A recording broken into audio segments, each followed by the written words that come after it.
सभापतिज्यू,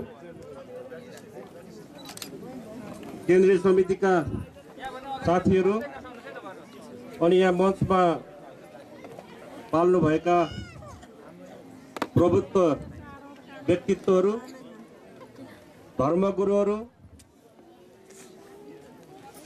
हाम्रा कन्या नानी छोरीहरू, पत्रकार मित्रहरू र उपस्थित सम्पूर्ण यो ऐतिहासिक कार्यक्रममा पाल्नुभएका स्थानीयवासी दाजुभाइ दिदीबहिनीहरू, बाबाआमाहरू र सबैमा गोर्खा भूतपूर्व सैनिक सङ्घ जेएसओको तर्फबाट र यो सङ्घको केन्द्रीय समितिको केन्द्रीय उपसभापतिको हैसियतले मेरो व्यक्तिगत तर्फबाट यहाँहरूमा म हार्दिक स्वागत अभिवादन टक्राउँदछु। आज सायद डेभिड क्यामरूनले बेलायतमा बसेर यो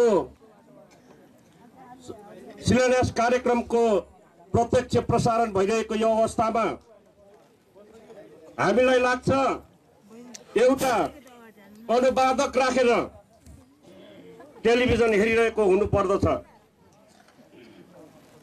हामी 200 वर्षको इतिहासलाई पुनर्लेखन गर्न गइरहेका छौँ। यति बेला हाम्रा 60,000 पुर्खाहरू, ती भन्दा बढी हाम्रा पुर्खाहरू जसको निम्ति आफ्नो अमूल्य जीवन बलिदान दिएका थिए, आज ती पुर्खाहरू संसारैभरि भड्किएको आत्मा लिएर घुमिरहेको अवस्था छ। यस्तो जुन बेलायतले आफ्नो साम्राज्य विस्तार गराउनको निमित्त ती युवाहरू हाम्रा पुर्खाहरूलाई प्रयोग गरे, तर आजसम्म के कतिको संख्यामा युद्धमा मरे र के कतिको संख्यामा घाइते भए र हराए भन्ने कुरोसम्म पनि हामीलाई दिएको अवस्था छैन। आदरणीय उपस्थित दाजुभाइ दिदीबहिनीहरू, हामीले आज त्यही कुरो खोज्दैछौँ कि आज 200 वर्षको इतिहासमा बेलायतले र नेपाल सरकारले बिर्सेका यी पुर्खाहरू आज 3 करोड नेपाली जनता, 3 करोड नेपाली नागरिकले खोजिरहेको अवस्था छ अहिले यहाँ। र त्यही पुर्खाहरूको सम्मानमा आज यो पवित्र ऐतिहासिक फेदीखोला गाविस 8 ऐतिहासिक सालमा डाँडामा उहाँको सम्मानमा, उहाँको सम्झनामा हामीले गोर्खा स्मारक ट्रस्ट बनाउन गइरहेको छौँ, निर्माण गर्न गइरहेका छौँ। आज बेलायत यी यस्ता युद्धमा मारिएका गोर्खा, सम्पूर्ण गोर्खा नेपालीहरूलाई भुलेर जसरी संसारमा आफ्नो नामलाई उच्च कोटीमा पुर्याउने नेपालीहरू, गोर्खालीहरूलाई सम्मान दिन सकेन, सम्मान दिएन। तर आज तिनैको सन्तानहरू, 3 करोड नेपाली नागरिकहरू, ती सन्तानहरूले आज यहाँ हामीले सम्मान दिइरहेका छौँ। हामीले प्रश्न गरिरहेका छौँ बेलायतलाई, हामीले बेलायतलाई 100 प्रश्न राखिरहेका छौँ। त्यसमा नेपाल सरकार पनि अछुतो छैन, अछुतो रहेको छैन।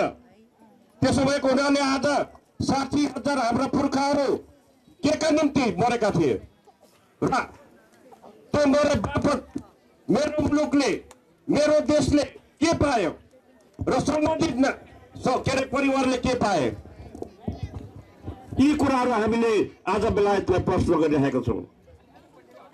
नेपाल सरकारलाई प्रश्न गरिरहेका छौँ कि आफ्नो नागरिकलाई बेचेर बेलायतले खरिद गरेर कुनै सन्धि सम्झौता बिना युद्धमा लडाइसकेपछि, युद्धमा लगेर होमिदिसकेपछि आज दुवै देशको सरकारहरू चुप्प लागेर बसिरहेको अवस्था छ।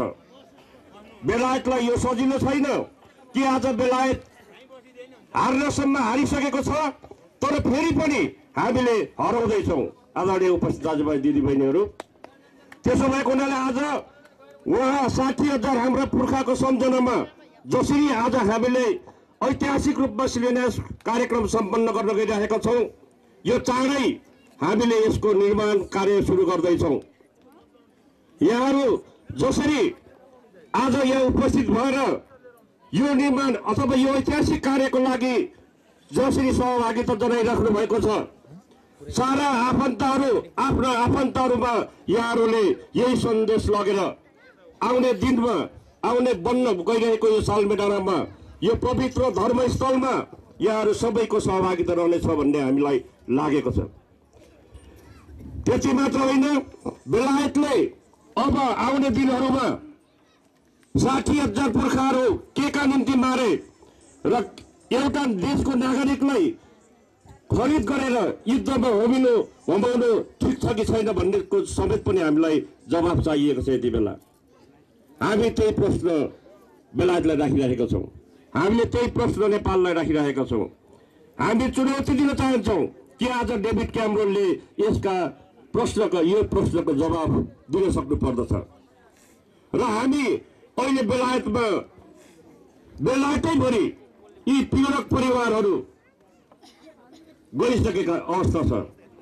आज यो मात्र होइन कि 3 करोड नेपाली नागरिकहरूले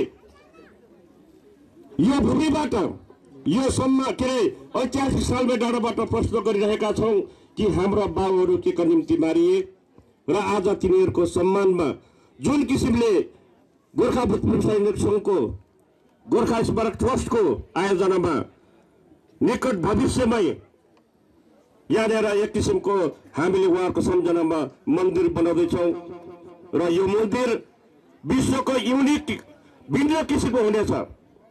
यो मन्दिर विश्वलाई यस्तो मेसेज जानेछ, सन्देश जानेछ कि आज बेलायतले आफ्नो राष्ट्र सेवकहरूलाई कसरी अपमान गरे, राष्ट्र सेवकहरूलाई कसरी घृणित तरिकाले व्यवहार गरिरहेको छ भन्ने कुरा हामी यही ठाउँबाट सन्देश दिँदैछौँ।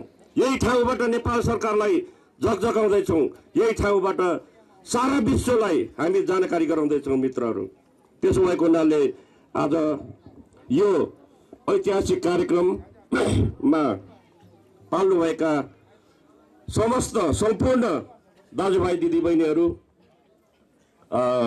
बाबाआमाहरू, पुरोहित धर्मगुरुहरू, नानीहरू र पत्रकार मित्रहरूमा फेरि पनि यहाँहरू समक्ष हामी आयोजकको तर्फबाट हार्दिक स्वागत अभिवादन टक्राउँदै म धेरै समय लिन चाहन्न, किनभने हाम्रो सभापति पदमबहादुर गुरुङज्यूले यहाँहरूलाई आजको कार्यक्रम प्लस भावी कार्यक्रम अनि विभिन्न सैद्धान्तिक कुराहरू यहाँहरूमा राख्नेछ। यति भन्दै यहाँहरूसँग म बिदा हुन चाहन्छु। जय गेसो, जय नेपाली, 3 करोड नेपाली नागरिक। धन्यवाद उपाध्यक्ष कृष्ण कुमार राईज्यू, धेरै धेरै धन्यवाद। हाम्रो रगतले